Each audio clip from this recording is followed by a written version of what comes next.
Semuanya selamat pagi dan selamat sore yang ada di Indonesia ya. Pada renungan saat ini kita akan belajar bersama-sama dengan tema kuncimu jangan sampai hilang. Ya, kuncimu jangan sampai hilang. Saudara, 2 minggu yang lalu waktu saya pulang gereja, saya bersama adik saya janjian lunch di Pakun Mall.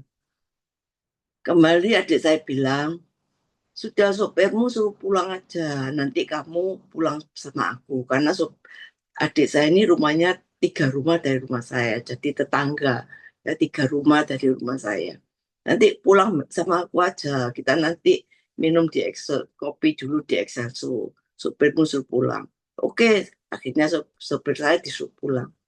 Sampai waktu kita mau pulang, kita baru ingat bahwa kunci rumah dan kunci pagar, kunci masuk rumah dan kunci pagar itu ada di dalam mobil. Lah mobilnya sudah dimasukkan di garasi sama sopir saya, ditinggal pulang, dikunci sama dia.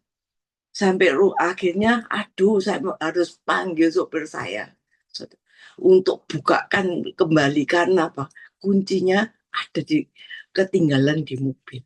Sampai saya nunggu 45 menit di rumah adik saya sambil ngantuk-ngantuk gitu, saudara. Iya ya, tadi kok gak inget ya kuncinya ketinggalan. Saudara, dan waktu Sabtu pagi kemarin, saudara, itu kira-kira 3 minggu yang lalu. Sabtu pagi kemarin jam 5.45 saya sudah dijemput adik saya jogging jalan pagi di Citraland. Kita ada grup ya, kira-kira 50 orang ya. Dan pada waktu itu biasa saya yang kunci pintu rumah, suami saya kunci pagarnya gitu ya. Kunci rumah saya bawa, kunci pagarnya saya tanya waktu saya di mobil berangkat, saya tanya mana kuncinya pagarnya. Loh, kunci pagarnya ketinggalan di dalam. Jadi pak gemboknya sudah kejebret. Terus gimana ya? Terus katanya nggak apa-apa nanti pulangnya aku tak naik pagar. Mana mungkin suami saya naik pagar. Pagarnya 2 meter kok dia naik. Nggak mungkin. Terus adik saya bilang, sudah panggil sopirmu aja.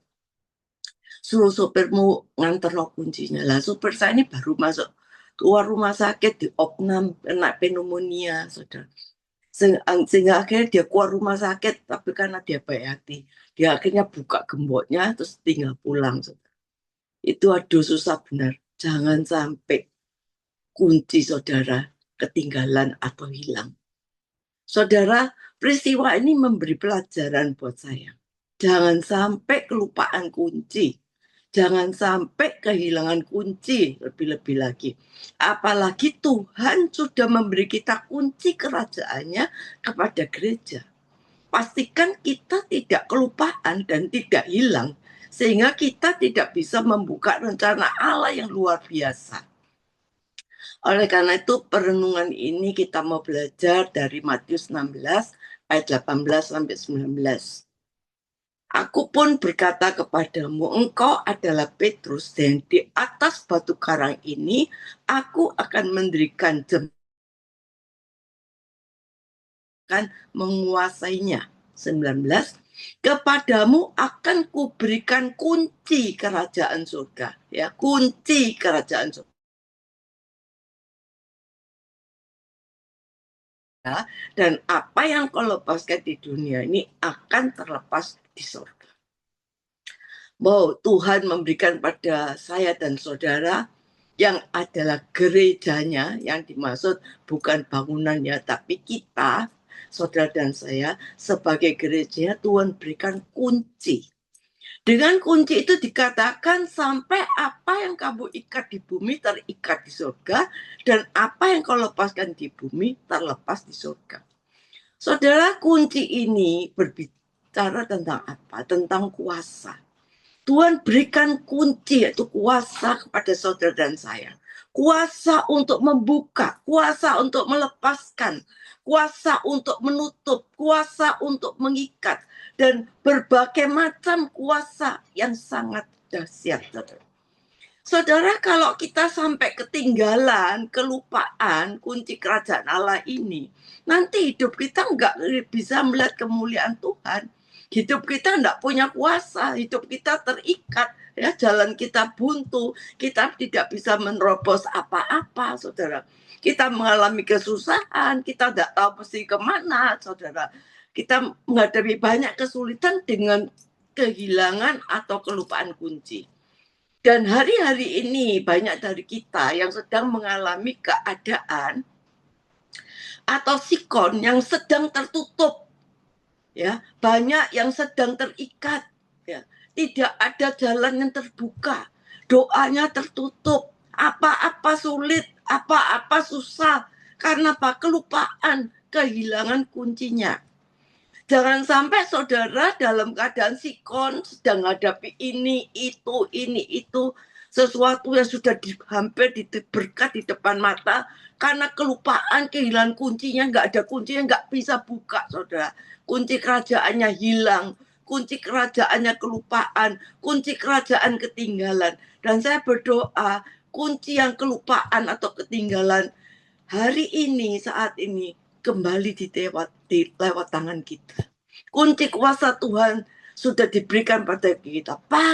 Ayo kita pakai kembali. Jangan lupa, ayo pakai kita kembali. Jangan kunci itu orang Jawa bilang digeletak, no, saudara. Ayo kita pakai, pegang dalam tangan kita. Untuk apa? Untuk memuliakan nama Tuhan. Pertanyaannya, kunci kerajaan yang Tuhan berikan untuk menembus apa-apa yang tertutup, yang bisa mengikat, yang bisa membuka, itu kunci apa? Dalam perenungan ini kita belajar ada 2 kunci yang Tuhan berikan pada kita. Yang pertama dalam Yakobus 5 ayat 16, ya. Saudara semua pasti sudah kenal ayat ini, pasti sudah hafal. Saya tahu persis saudara hafal ayat ini. Tapi sadar enggak, ayat ini adalah kunci yang Tuhan berikan buat gerejanya.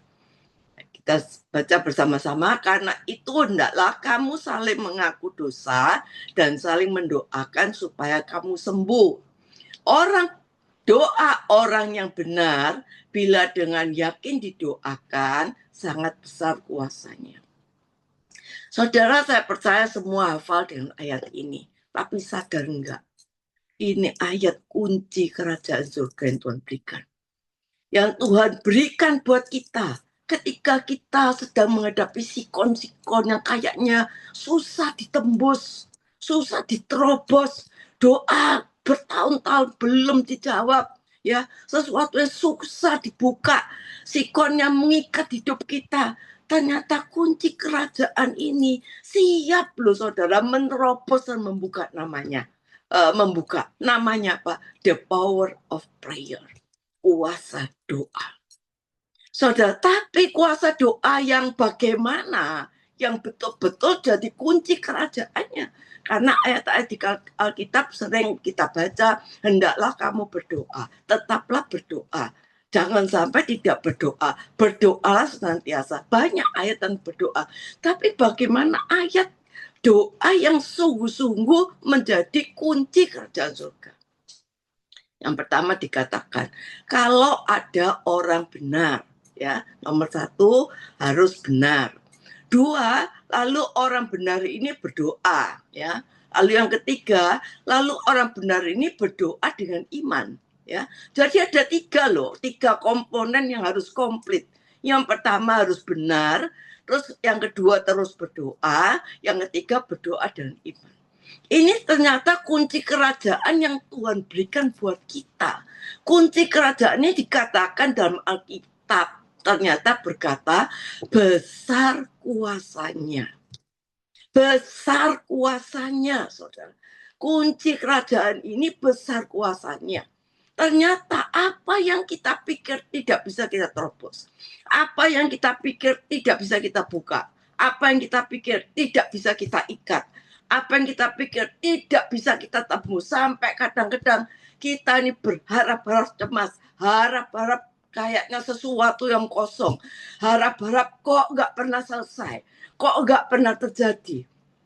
Tapi saudara, firman Tuhan mengatakan, orang yang benar. Terus orang benar yang berdoa. Dan yang ketiga, orang benar berdoa dengan iman. maka semuanya bisa kita lakukan karena di situ ada kuasa yang besar.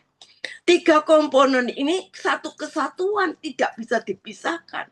Ada orang yang cuma punya modal iman, wah imannya besar, tapi tidak jadi orang benar, saudara. Kalah, nggak mungkin bisa. 3 komponen ini harus jadi satu. Jadi orang benar, terus berdoa dengan iman. Saudara, bangsa Israel kalah dengan orang Filistin. 1 Samuel 4. Mati 4.000. Lalu orang Israel bilang, kok bisa ya? Kita ini sampai mati 4.000. Kenapa? Lupa bawa tabut. Kuncinya lupa. Lupa tabutnya ketinggalan di Silo. Lalu akhirnya bawa tabut, kita ke medan perang, bawa tabut. Mereka bersorak-sorai menggetarkan bumi sampai orang Filistin keder mendengar tabut Allah dibawa orang Israel. Dan Israel sorak-sorai nyaring sampai lebih daripada gempanya Rusia, saudara. Tapi Israel ini lupa jadi orang benar. Pada waktu itu Israel dipimpin oleh Imam Eli. Dosa pemimpin Hofni, Pinehas, dan seluruh Israel apa? Jauh dari kebenaran Allah. Akhirnya setelah bawa tabut dan sorak-sorai, 30 orang mati, saudara. Sebelumnya 4.000, ini 7,5 kali lipatnya, lebih parah. Hofni dan Pinehasnya mati, dan puncaknya yang tragis, tabut Allah dirampas oleh orang Filistin, yang berarti apa? Ikabod, lenyaplah kemuliaan Tuhan. Punya iman, menghadirkan Tuhan, tapi lupa jadi orang benar, mengandalkan kekuatan sendiri.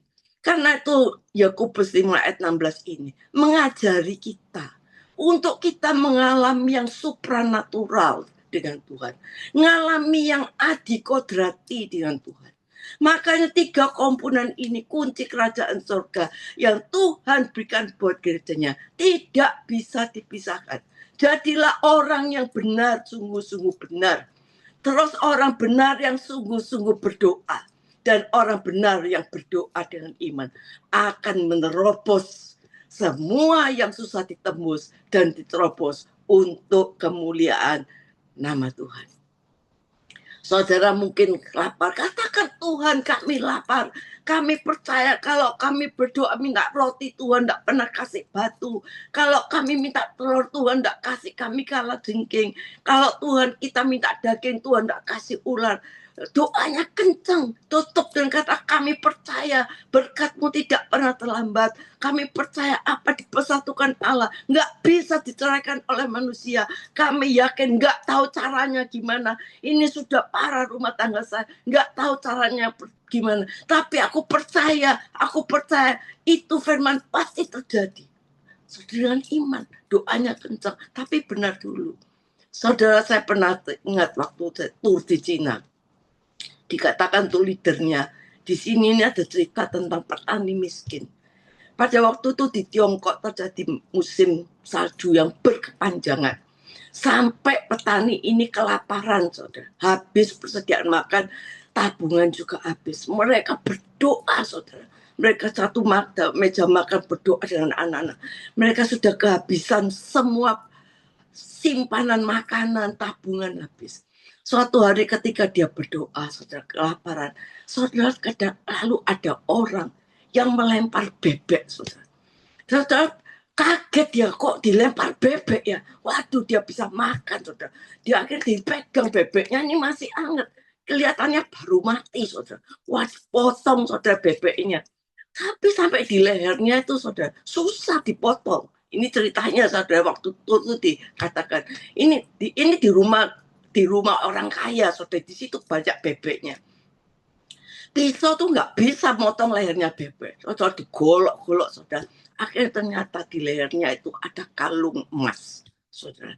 Saudara, akhirnya saudara orang ini merasa senang dapat kalung emas, mencukupi tabungannya, ini double blessing ya. Jadi tabungannya dicukupi, perutnya dikenyangkan, dibuatlah bebek itu jadi bebek packing, kulitnya dibuat lumpia, saudara. Wah, mereka mulai makan.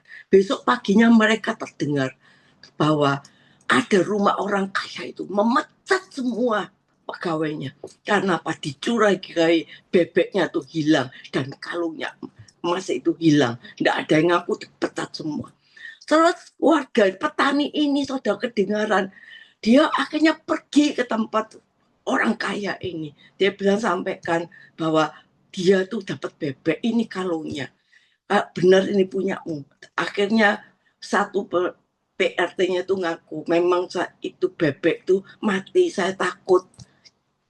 Tiba-tiba mati, saya takut. Jadi saya lempar, saya dengar ada orang berdoa, saya lempar ke keluarga orang berdoa itu. Terus petani ini bilang, gini aja nih, kalung saya kembalikan.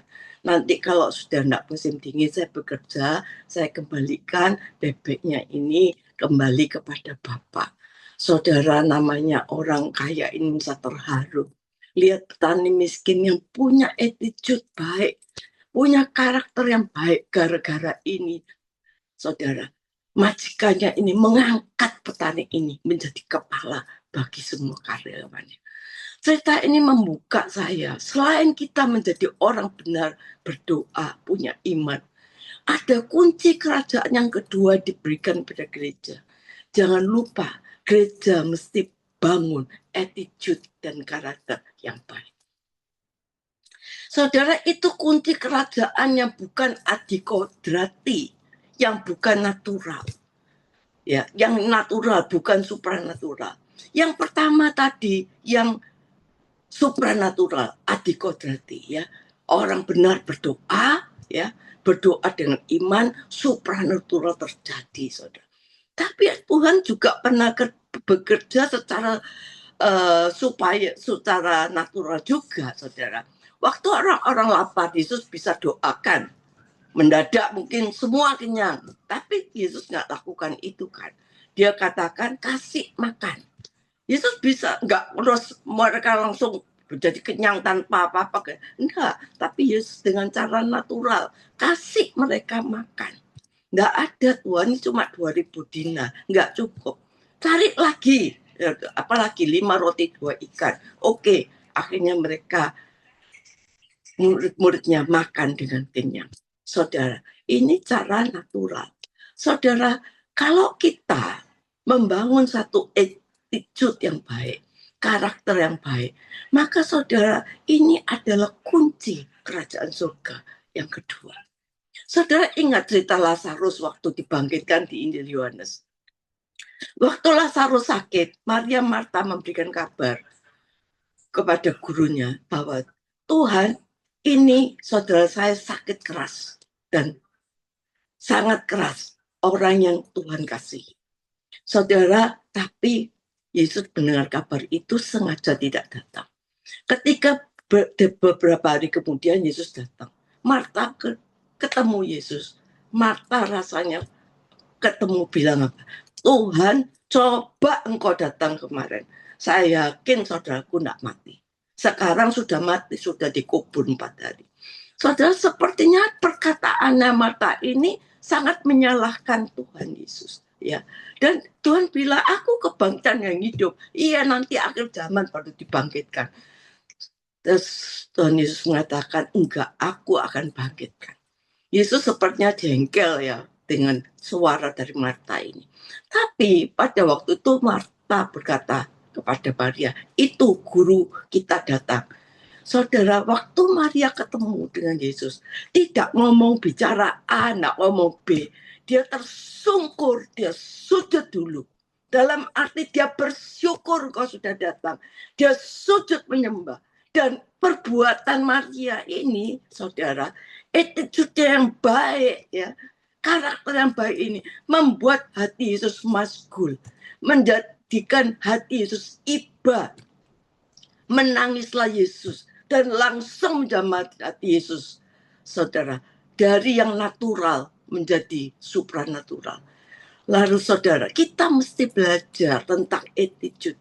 Kalau enggak, kita nanti mintanya cuma yang adikodrati, kok enggak datang-datang, kok enggak datang. Tapi kita lupa, kita harus punya attitude yang baik. Karakter yang baik itu merupakan kunci kerajaan yang kedua yang diberikan Tuhan kepada gerejanya. Bukankah hari-hari ini jemaat Tuhan kehilangan attitude ini. Kehilangan karakter yang baik, saudara. Sedikit-sedikit kita tersinggung, sedikit-sedikit bicara kita tidak enak, kehilangan value kerajaan surga yang penuh dengan kebaikan. Di tengah-tengah sikon yang tidak mudah, banyak orang nggak punya sense karakter yang baik. Mari kita belajar, selain kita bercara yang supranatural, ayo kita belajar cara yang natural juga. Tapi kalau kita bersama Tuhan, kita percaya yang natural akan menjadi supranatural. Sujudnya Maria itu sederhana, saudara. Nggak ngomong A, nggak ngomong B, langsung sujud. Membuat Yesus menangis dan berkata, di mana dia? Segera aku datang. Nggak pakai nunggu, saudara. Segera, saudara. Pertolongan Tuhan bisa terjadi segera. Kalau surga melihat saudara dan saya, bangun satu attitude yang baik, karakter yang baik. Jangankan surga, orang saja kalau lihat attitude kita baik, karakter kita baik, yang tadinya nggak mau nolong, jadi nolong, saudara. Yang tadinya nggak mau ke gereja, tapi lihat kita, attitude kita baik, karakter kita baik, sudah jadi bertobat. Kita menjangkau banyak jiwa, sehingga banyak jiwa dimenangkan. Semangat di dalam gereja. Apalagi itu manusia, apalagi surga melihat keadaan attitude kita, karakter kita yang sopan, yang jaga hati, jaga perkataan, jaga karakter. Gereja Tuhan harus melatih, ini penting, segera pertolongan Tuhan sebagai penolong dalam kesesakan sungguh sangat terbukti. Saudara, attitude itu karakter kunci kerajaan Tuhan. Yang kedua, yang Tuhan mau pakai. Saudara, mungkin dalam hidup ini saudara buka apa-apa rugi. Buka apa-apa susah. Nerobos ini susah. Nerobos itu susah. Rumah tangga kacau balau. Apa yang dilakukan gagal. Saat ini di awal bulan Mei ini, ayo kita mau belajar pakai dua kunci ini. Jadi orang benar yang sungguh-sungguh berdoa, orang benar yang berdoa dengan iman, sesuatu yang supranatural, yang adikodrati, siap, sedia, Tuhan lepaskan. Karena doa orang benar besar kuasanya. Selain yang supranatural, ada yang natural. Bangun attitude yang baik dan benar, bangun karakter yang baik dan benar, itu kunci kerajaan Tuhan diberikan untuk gerejanya. Seperti Maria, sampai Yesus bilang, ayo segera, mana dia? Aku akan datang. Attitude dan karakter Maria itu menyentuh hadirat surga. Saudara, apa yang sekarang serba tertutup dalam hidupmu? Apa yang saat ini sudah diterobos dalam hidupmu, tapi tidak pernah dapat? Ayo, terima kembali kunci itu. Pegang di tanganmu erat-erat. Jangan sampai ketinggalan. Pakai kunci itu. Kita pikir kunci kerajaan surga ini apa ini? Dua kunci ini. Yang adikodrati, supranatural, dan yang natural. Saya percaya Tuhan siap buka jalan buat kita. Hari ini, biarlah Tuhan mau kembalikan kunci itu di tangan kita kembali. Dan kami siap menerobos apapun dengan kebenaran. Kami mau siap menerobos dengan doa. Kami mau siap menerobos dengan iman. Dan kami mau menerobos dengan attitude dan sikap karakter yang keren. Sehingga kita jadikan firman Tuhan ini pijakan kaki kita untuk melangkah lebih maju. Amin. Mari kita berdoa. Tuhan Yesus, pada saat ini kalau kami punya kunci, sehingga banyak kita tidak memakai kunci ini, kita tidak bisa menerobos apa-apa. Apa yang kita doakan selama ini kok nggak pernah terjadi. Ayo koreksi diri, pakai kunci ini. Kunci yang pertama, yaitu doa orang benar. Terus berdoa dengan iman. Dan yang kedua, jaga attitude karakter kita yang baik, perkataan kita, pikiran kita yang baik, yang menyentuh hati Tuhan. Sehingga Tuhan berkata, aku nggak bisa diam, aku pasti menolong engkau, aku akan menjawab doamu. Karena bagi Tuhan tidak ada mustahil. Kami percaya bahwa Tuhan sanggup menolong yang tidak mungkin menjadi mungkin. Dan Tuhan kita, Tuhan tidak pernah mempermalukan. Dia penolong dalam kesesakan. Sungguh sangat terbukti. Buktikan hari ini. Pakai kembali kunci itu. Kami percaya kuasa yang besar terjadi dalam hidupmu. Amin.